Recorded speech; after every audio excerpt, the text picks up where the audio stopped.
एक दिन गौतम बुद्ध अपने शिष्यों के साथ एकदम शांत बैठे हुए थे।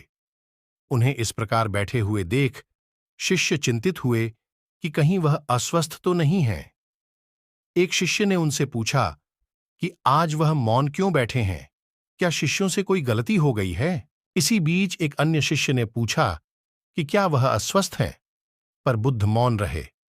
तभी कुछ दूर खड़ा व्यक्ति जोर से चिल्लाया, आज मुझे सभा में बैठने की अनुमति क्यों नहीं दी गई है? बुद्ध आंखें बंद करके ध्यान मग्न हो गए। वह व्यक्ति फिर से चिल्लाया, मुझे प्रवेश की अनुमति क्यों नहीं मिली? इसी बीच एक उदार शिष्य ने उसका पक्ष लेते हुए कहा कि उसे सभा में आने की अनुमति प्रदान की जाए। बुद्ध ने आंखें खोलीं और बोले, नहीं, वह अछूत है, उसे आज्ञा नहीं दी जा सकती।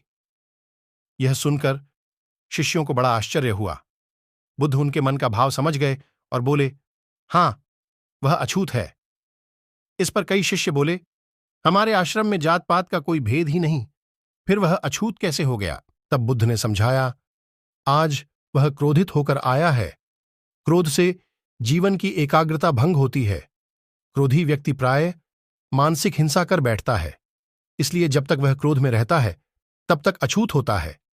इसलिए उसे कुछ समय एकांत में खड़े रहना चाहिए।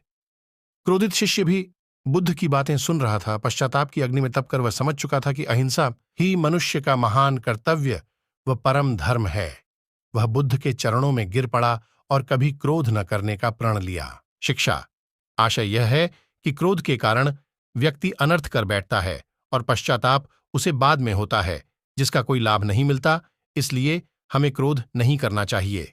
असल मायने में क्रोधित व्यक्ति अछूत हो जाता है और उसे अकेला छोड़ देना चाहिए। क्रोध करने